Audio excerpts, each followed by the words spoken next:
sprinter. Sudden job it is at the moment, and they've been pairing the quickest in the 200 metres qualifying round against the slowest, and so Rousseau, third Olympic sprint this year, up against David Fitzsimmons of New Zealand, and on paper it should be no contest, but you never know with track sprinting.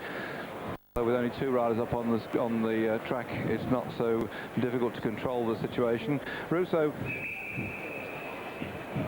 best known for his kilometre performances as a kilometre world champion. He's been French champion for God knows how many years. He's been way back from the junior ranks, has now decided he's going to knock it on the head, this kilometre stunt, which is like 4 laps of agony around the track, and become a sprinter. And let's see what he can do against David Fitzsimmons of New Zealand. Yeah, I think Fitzsimmons has got a very, very difficult task here against the Frenchman, because the Frenchman could come from behind with he's got such fantastic speed, and tactically he's really good as well. And if he goes from the front, being a kilo rider, then Fitzsimmons will have loads of problems. So Fitzsimmons, New Zealanders leading off. He's got to do one lap and a little bit quicker walking pace. In the 200 metres this morning, time trial, Rousseau 10.223 for the 200 metres, Fitzsimmons 11.301. So he comes to a straight burst of speed. There's no contest, but tactics can play their part, and you have to stay upright too. Rousseau, the 22-year-old the blonde bomber, here he goes. He's leading out from the front. So Rousseau, the Frenchman, look away. He's just looking under his arms. He's looking at Fitzsimmons. Fitzsimmons is going to make some sort of move now. The New Zealander down the back straight. Rousseau's just playing with him. He's just playing. He's just looking under his arms. This is great. I feel sorry for the look at Rousseau, the Frenchman, 22 years of age, was just playing with the New Zealander. Well, there you go. Good win there for Rousseau. Look at that, hands on the tops. The New Zealander had no chance at all. Hopefully we get a slow motion again of that. But he's just looking under his arms. That's good, look. A little shake of the hand. So Rousseau's going to progress into the second round, and the New Zealander has to go for the repechage. Well, if you find this a little bit boring, by the way, when they're matching unmatched pairs, and obviously it's one way of whittling the whole field down. We had 24 finalists from the 200-metre time trial, matching the first fastest against the slowest, the 24th match. That means that the early rounds we've got now are likely to look a bit unbalanced. But what happens as we go through this little lot, as we get towards the back end of the competition this afternoon, between the first and the 12th pairs coming up, when we get down to the pair in the Greek Cheimonetos and the Australian Peden in the qualifying time, one did 10.65, one did 10.65, so there's nothing between them. This is going to get a bit more exciting in tactical sprinting through the selections, but it certainly means that someone like Rousseau can now go and put his feet up and relax, having the losers do get to come back, by the way. We have what we call a repechage, jolly old French, isn't it? Repechage, and they're going to come back in for a round later on. In fact, if someone had the misfortune to, fall off, pull his foot out, or have some customs that makes it possible to win his heat when he was in fact probably the better rider, then he can come back through the repechage back door, as we say. So Darryn Hill from Australia down on the inside, and Sato from Japan. And Darryn Hill's going to know a lot about Sato and vice versa, because Darryn Hill's actually spent time in Japan by the Kierans. So Darryn Hill from Australia leads off. Sato from Japan closely followed. As soon as he leads off, Darryn already is looking at him, because he knows Sato could possibly take a flyer, which means goes within the first lap. The Japanese, not best known in recent years for the sprint level, but they dominated it between 1977 and 1986 at professional level, when Nakano, a millionaire sprinter from Japan, from the Kierans, used to come across to Europe and demolish everybody out of sight. Very nice character. I've met up with him several times since he retired from the sport, and he just dominated the sprinting for some 11 years as such. So Sato on the front, just behind Darryn Hill from Australia. Remember, he's only one of 4 people to beat 10 seconds, but didn't have a very good Atlanta Olympics. He finished in 5th spot. So as I say that, Darryn Hill from Australia takes the front. They're coming down straight. Remember, we've got 2:50 to go. Sato's looking. He's trying to find a way to get ready. Darryn Hill starts to pick it up, starts to accelerate at 35 miles an hour. The same again, Darryn Hill's playing, Sato's trying to come on the inside. There's no way to go, he's got to go over the top. But he realised Darryn Hill's got the class. Darryn Hill turns it on, crosses the line in 11.1 seconds. Darryn Hill goes through to the next round, and Sato's got to hopefully come back through the charge. for the Australian. So Hill got that gold medal in the Olympic sprint. Now making his way through the proceedings. He was the champion in 1995. He was second in 1994. So the poor Japanese had no real chance here.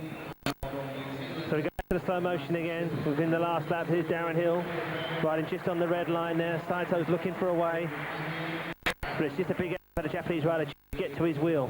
There's no way on the inside that Darryn Hill's going to let him come through. And I think they're just coming into the home straight. The Japanese calls it a day. Hill turns it on. A little look under the arms there, and there's some big arms he's got there. So a good win there for number 3, the Australian. Third heat coming up, Marty Nothstein against Matthew Sinton of New Zealand. And this, the third fastest in the qualifying times. Nothstein 10.288 and Sinton 11.120, so there's quite a big gap between them. Actually, for leading off from the front, he probably won't want too much tackle. He's going to get over and done with and go back. This man who's been both Kieran champion of the world and as a sprinter, a man who took the championship in 1994 in Palermo. And in fact, I was talking to him the other day, and he's looking forward to going to Sydney in Australia. He reckons 4 years from now he'll still be strong enough to contest the medals in the next Olympic Games. Finished in the silver medal spot in the Olympics. So a quick start there for Sinton, the New Zealander. Good push he had off. Not even looking back at them. A quick little look there. Marty Nothstein, remember, he's already a world champion this week. He won it in the Kieran just a couple of days ago, and what a great ride that was at last lap. So what are the tactics of New Zealand are going to be, Sinton? How is he going to ride this?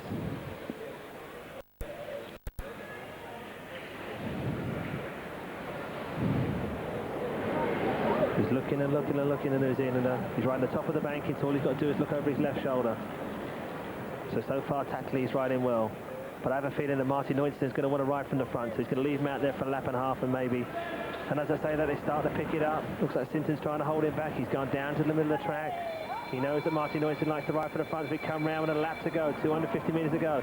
Sinton comes down, he starts to pick it up. Here comes the machine, here comes Marty Nothstein, he starts to wind it up. Oh, he just makes it look so easy. Look Goodbye. Look at that. I mean, that's just power and class. Look at that. Good ride. He just turned it on just for about 20 minutes down the back straight, accelerated up against him and just passed him. It's a bit like the Jaguar that's parked in front of our hotel in a Mini Cooper. What do you reckon? Mini Cooper in a short line, you know, just that would be quicker than Jaguar. Right, okay. Yes, just a short distance, over a short distance. Mini Coopers, very good. Okay, the Jaguar in the truck. So there we go, yeah. Marty Nothstein. A Mini Cooper in Paris is a lot faster than Jaguar, I can assure you that. Again, we're coming into a lap to go. It's Sinton, the New Zealander. He's trying to ride it tactically right. He's trying to hold Marty Nothstein back, but here comes the engine now. Look at Marty Nothstein. Look, within 20 minutes, he accelerates. He's caught him. Little look under the shoulder, and nicely gives him plenty of room and goes past him. And Sinton says, "Well, what can I do with that speed?" Well, the 200 metres was 39.89 kilometres per hour. If my video lies, yes, 39.895. The dotted lines aren't very easy to read over on the fast screen, but that was, you know, taking it easy. Hey, what about a Honda 50 and a Super Dream or something? The Honda 750. Gold wing. Yes, well, that goes quite quickly. Yes. What, the Honda 50 or? No. Hey, Honda, look at that. You must have read the tape. Hey, I had to sleep this afternoon. I know what's going on. Harumi Honda against Frederic Magne of France.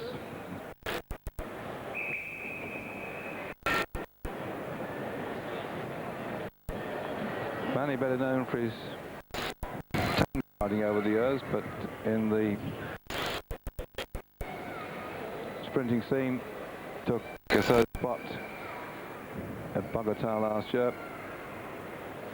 and the second as an amateur, so second as a professional in 1992. And also Magne. I'm talking about Fiedler because Fiedler's next to me talking to the German commentator for Eurosport. But Magne was also down at Herne Hill track at Good Friday meeting. Was he? Yes, yeah. He was a guest of Graham Bristow, who puts on a fantastic meeting. We have a lot of good meetings. You know, Johnny Dennis puts some on, and Graham Bristow puts the big Good Friday on, you know, with Southwark as well. And we were lucky enough to have Magne down, and what a ride he done. Even though he's a sprinter, he won some distance events as well. He won the Devil, he won the 10K. So That was due to Graham Bristow's promotions. And he's got a third place this year in the championship here at Manchester in the Kieran. So here we go, Magne's leading out. Honda's trying to look for a way, but look at Magne again. This is what I mean about these classy sprinters. Remember, he won the Kieran Championship last year, so Magne starts to lead it out, going down the back straight. Oh, Honda went to go underneath, but I don't think he's going to match him. Magne starts to pick it up. No, here we go. No chance there for Honda. No, Magne just looking at him, cruising down the home straight. 11.517, and he's cruising. These top sprinters are in excellent condition at the moment.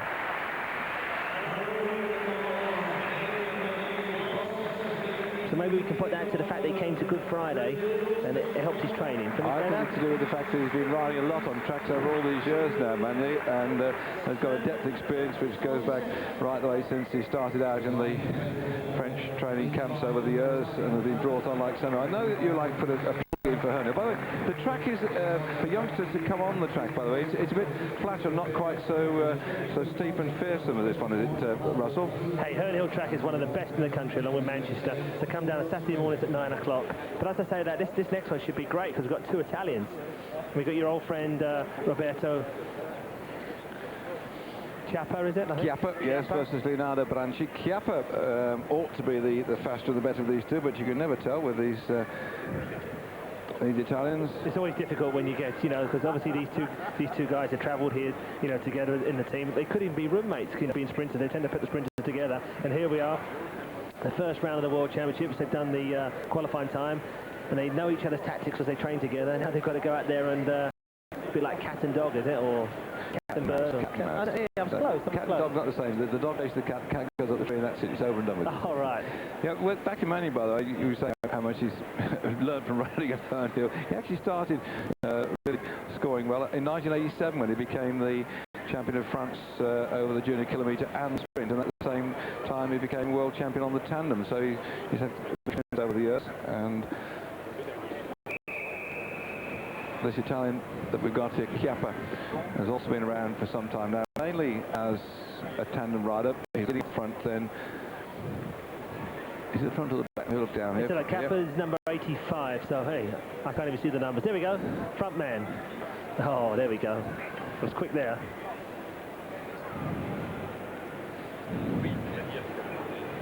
So they've got to actually get their friendship here and just go out for the win. Because one of them's going to go through to the next round, and the one who loses through to repechage. So Chiappa, junior champion in 1991 at the sprint. On the track at the moment. And all these chaps who took to tandem racing. I'm sorry we don't have tandem racing any longer at the world level. He was champion in 1993 at Hamar with Paris, and he could always be certain we're going to get some pretty exciting sprinting when the tandems were on the track, particularly these short 250-metre tracks we've got now.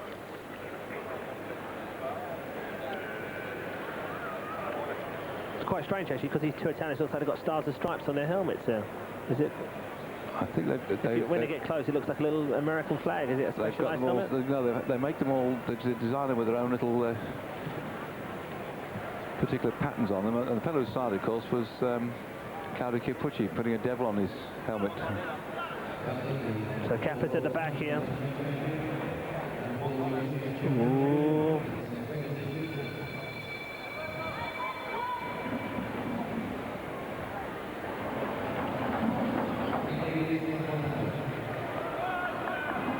So Bianchi on the front there. Chiappa's coming at him now. It's going to be close. Can he hold him up? Always a bit of pushing and shoving. But Roberto Chiappa's come past the win.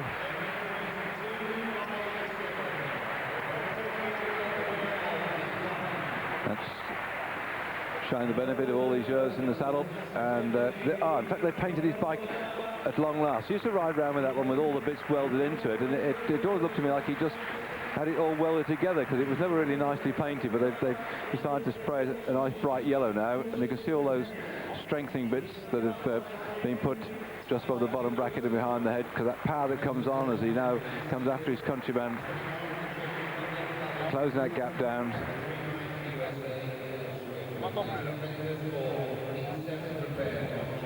Drops in behind the wheel and then just wastes his time to pounce. There he goes. Sorry, now we go down the straight, hold it round the bends, just keep comfy, close the gap down, and be prepared to go yet again as soon as it levels off. Now is the time. A little bit of a, here I am, sunshine, off he goes. No trouble at all. Pavel Buran of Czechoslovakia versus Paul Swift of the USA.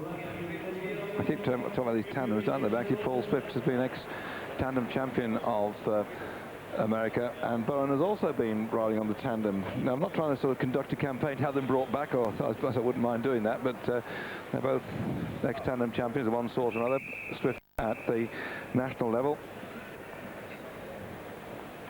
So Buran, the Czech, is leading off. Paul Swift from America.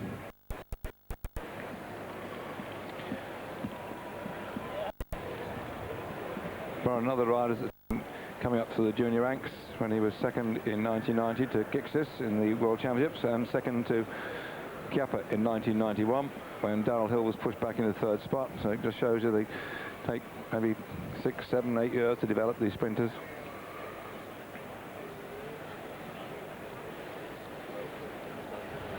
So Buran, the Czech, just looking under his arms, just what his opponent's doing.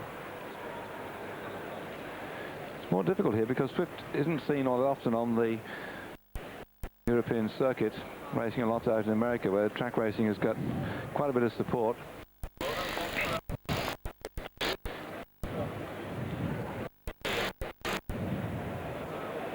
So Buran, the Czech, decided to keep it nice and low, just riding on the side of the track. Paul Swift with a little goatee beard there, not a full goatee beard.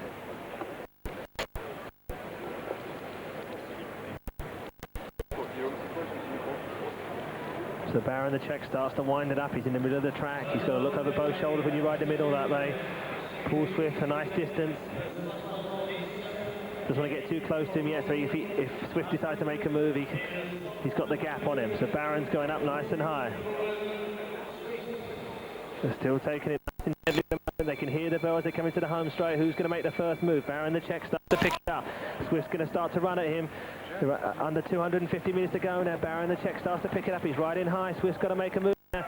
Swift starts to accelerate. Is he going to close the gap down on it? He's got a little gap to close on Buran. Buran's going for the line here. We're coming into the home straight. Swift left it a bit too late, I think, yes. He left a bit too much gap to make up on Buran. Maybe he didn't realise how good the Czech was. A good ride there by the Czech. Well, they came up against each other in some of the Keirin racing, and one thing about Buran, he was always riding very tactically, always looking for the right wheel to get on, always ducking and diving to come through the holes. Very tactical rider indeed, and on that occasion he took off, and the gap was such that the American had to use a lot of pressure, a lot of power, a lot of his performance to close that gap down. He left far too big a gap on that occasion to close it, particularly since it was on the flatter part of the track coming down in the before they hit the banking at the end of the finishing straight. A lot of work to do to make up Swift, and it was just too big a gap for him to come through. So what we can say is he did a bad ride. How about that? I think so. Yeah, it was a bad ride. But you're the expert. Well, I don't know about being an expert, but I thought it was a bad ride. But still, I love the sprinting, men and women, it's great. Got to come back for the repechage, has Swift then. And if you do make a mistake, like I think he made that time, then the chances are you can come back into the series through the back door when all the losers come together for the charge. The next heat coming up then, Eyk Pokorny of Germany versus Scheurer of Switzerland.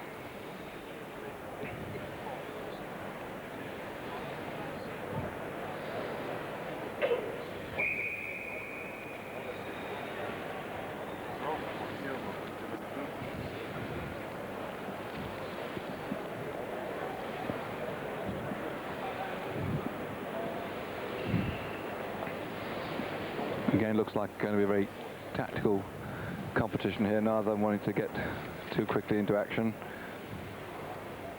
So Flora, the Swiss leads off. Pokorny, former world champion in the tandem. Deep concentration there.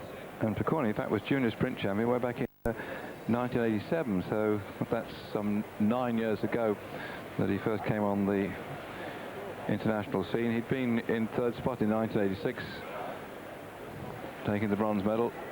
I'm just noting there, Pokorny's got some of those shiny shoes, those dance shoes, a bit like you wear, David. If you have a close look up when they show him his shoes, they're patent. when you visit those jazz clubs. Ah, yes, well, jazz clubs. Akabuk's appearing in October in Llandudno. I saw the notice down in the press office where they've got a lot of information about what to do in and around Manchester, and the people from North Wales have come along and distributed material. And interestingly, it was written in both Welsh and English. And I don't know what the visitors here from the press from far and wide thought about the Welsh language when they saw it. So interesting going to see Akabuk. It's Llandudno. So we're going into the second lap here. So for the Swiss rider, Pokorny from Germany, starts to close the gap up. And we're going down the back straight now. The track's 250 metres round. So the Swiss lad's looking and looking and looking. He's got to be careful, Pokorny. Pokorny starts to pick it up. It starts to close the gap slowly. The Swiss lad goes down. He's not committing himself yet. Pokorny's coming at him. He's really closed the gap up now. He's only 2 bike lengths behind. The Swiss lad goes down. Less than 200 metres. He's keeping it nice and high, but Pokorny's coming. I think Pokorny's playing at him because the Swiss lad's going, but Pokorny's going to make a move now. What's he up to? That's amazing. It looked like Pokorny didn't even try that. I don't know what happened there. How odd. Pokorny coasted round and somehow didn't seem to want to contest that one at all. Have a look down the centre of the track to see if there's anything wrong with Pokorny. That was quite a surprise there, because in the qualifying heats, gone. Yes, Russell? Yeah, I've just been talking to Jens Fielder, and I said, what happened there? And what actually happened there, he didn't actually race. He didn't want to race, because if he wins that one, he has to go against Marty Nothstein. That's unbelievable. So I just found out from the former Olympic and world champion who's sitting here next to me, talking in the German commentary, he didn't actually race. That was... He finished second deliberately, so he doesn't have to face Marty Nothstein in the next round. Hey, how about that for Eurosport? But, yes, because Lutz Hessig, an ex-Olympic champion, knows all about this sprinting thing. But that is taking a risk, isn't it, to go into the repechage, because if you don't make it, then you're chopped, aren't you? Hey, we've got Michael Hubner as well. We've got a right galaxy of talent along here, all these sprinters. And we got it from the Germans themselves, who are sitting right next to us. They actually told us, hey, I did say he wasn't racing, didn't I? Well, we didn't. I couldn't understand what else was going on. I thought well, perhaps something mechanical happened. I said, do you have a good look round? But that's interesting. But it is putting at risk in not going in, getting back to the repechage, isn't it? These sprinters, they seem to know what they're doing. Well, we shall wait and see with bated breath when we come through the repechage. Hey, here's one of these Greek lads. I'm really impressed. They always look so smart as well. Always look immaculate. The bikes look immaculate. He's just... I've actually liked the Americans now got some quite neat jerseys, in that the stripes and the colours. When they were at the Olympics, they had a really squirrely looking jersey, and I said the Greeks with the nice blue. They've got all very smartly turned out with the bikes matching the jerseys. So we've got the American. What's his name? It's Arrue. Arrue. That's right. It's funny enough, I was talking to his father, and the funny thing was when I was racing in the States in the late 80s, early 90s, I happened to race in a place called Encino, which is the home of Michael Jackson, and there's a track there, and this particular chap was Olia Jr. there, and he came up to me and recognised me, so that was good, and his father's here to support him as well. And I don't know if they heard our commentary early in the morning, and I sort of remembered vaguely where he's from, but he's actually from Chile. Well, he was formerly from Chile. Now he's got an American citizenship, yeah. American passport and things, and his whole family's here to cheer him on. They keep producing these sprinters, the Americans, don't they? And his father said to me, "You're looking quite fit, Russell." So I was. You didn't tell him you thought you were being selected for the Madison and got the chop at the last minute, did you? No. Second line was, he said, "Are you riding the Masters?" So, that starts at 36, doesn't it? Well, that's it. I've got another 10 years yet. Is that right? Here we go then with the sprint, because they'll go into repechage, pairing the riders off the losers. Let's see what happens here. Is going to be the one for the quick exit back in the repechage. Here we go, Arrue from America, formerly from Chile. He's finally from Chile, starting to pick it up. He's looking very impressive in a moment. The Greek riders having trouble coming over him. So it's Arrue from America. Great ride there. Good ride there. Across the line, 10.9. His family will be happy with that.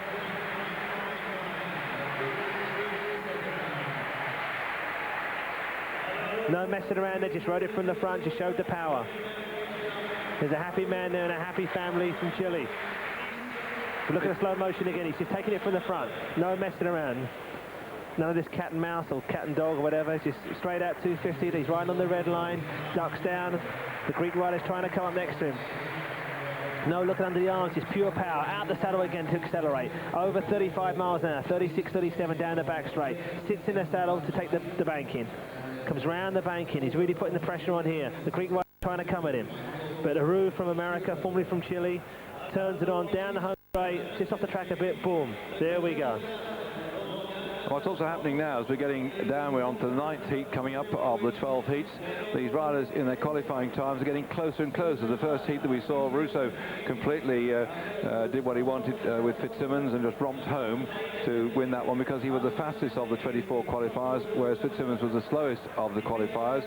And we're getting closer and closer in the performances now as we go through. And of all the, when we have a printed sheet here showing the riders who are going to take part in the first round, they put the name of the fastest man at the top. So Rousseau is above Fitzsimmons, that's the first man, and Fitzsimmons the second one in terms of performance. And all the way down, marking on our sheet here, the man who's on the top of the piece of paper is winning all the time until you get Eyk Pokorny, who let Furrer come through and take the victory.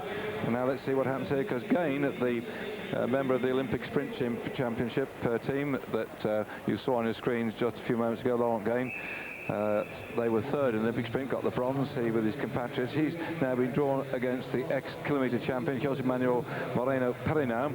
And again, because Gane on my programme here is shown as being the first number on the line of the heats, was faster in the qualifying. And just looking down here, he did a 10.568, whereas Moreno Perinan did 10.777. David, was it Moreno who was going to have a year on the road, riding the road? Was that him, or did he try? He didn't he? He did a bit on the road. He lost a lot of weight, didn't he? He did a bit on the road as well. And I can't remember which team he went to. He did a bit on the road. He didn't succeed. Obviously didn't do as well as he wanted to do. I suppose the problem is with the riding with Spanish teams that they don't have themselves structured to be able to, particularly big races and big tours, to have the team working to lead them out in the sprints when they come down the road at the end of maybe 100, 120, 130 miles of racing on the flat. They're not structured like the Dutch or the Germans are to do the lead out work, or the Belgians or even the French. They get the hang of it. So Moreno from Spain on the front. Knowing the way he rides, I think he's going to want to hold the front. And Gane, the Frenchman, starts to pick it up here as they come round, coming into the finishing straight now, with a lap to go. So Moreno's looking at him. Gane's trying to get past him. Moreno starts to dive down. So down the back straight now, starts to straight. Gane's right on his wheels. He's making a move now. Moreno's in trouble here, is he? Because Gane's trying to get over in the Frenchman. It's going to be neck and neck down the home straight. This is sprinting. Oh, at the line. A good win there for the Frenchman, Gane. I thought for a moment that Moreno, who has that sheer speed of a kilometre rider, had got it in the bag because he went for what he wanted. That was a long sprint. He didn't leave it too late so that Gane could explode in that final 200 metres. So he took off, he did the right thing, but by half a wheel he lost out in that heat 9 to Gane. So Gane gets that one. Moreno doing what he could, but it was not enough. Looking again as he took off here, went for a long one, a complete full lap at the front, out of the saddle, taking his man high, so he had to go the long way around, keeping just above the red line. Good move there, stopping and coming down inside, but Gane still had something in the bag. He moved up to his shoulder and just waited for his moment of pounce coming around that straight, and surely at this moment Moreno must have thought he'd done all that was necessary. And it looked like that right until the last bike length from the line, and it was just too late.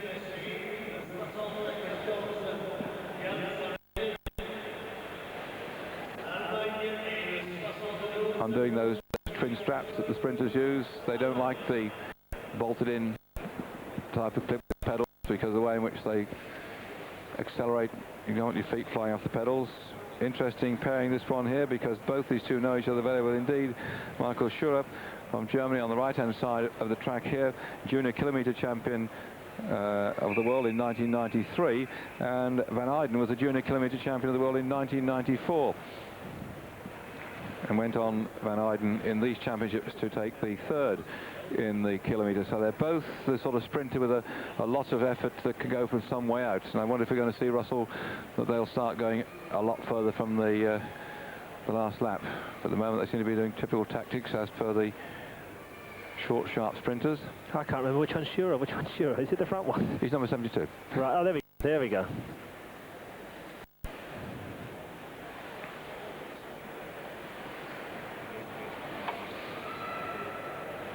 Some nice skid marks on the track there. Do you see that? On the banking there, where someone had been slipping down. Yeah, it's that crash we had earlier on. So there's Van Eijden, leading off.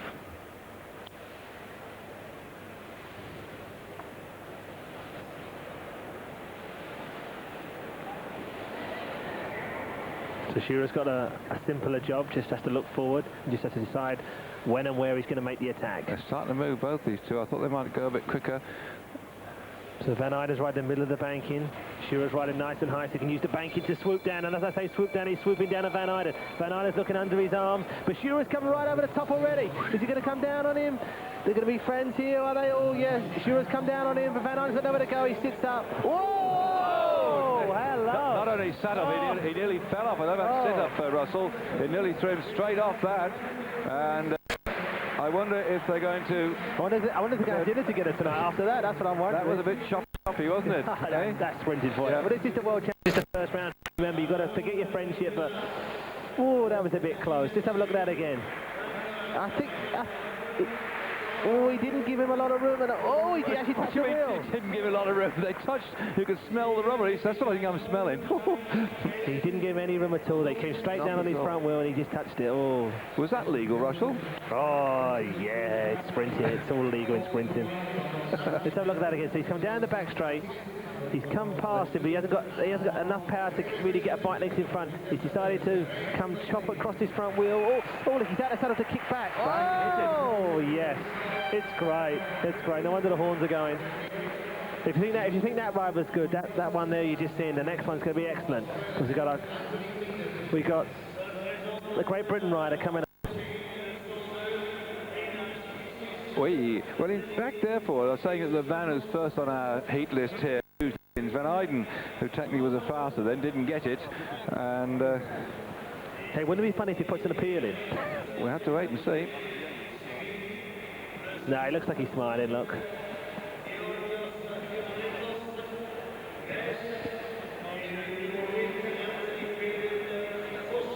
Craig Ross MacLean from the Edinburgh Club, the Scotsman. And what a ride he had this morning. I think he was really close to the British record, actually. He was.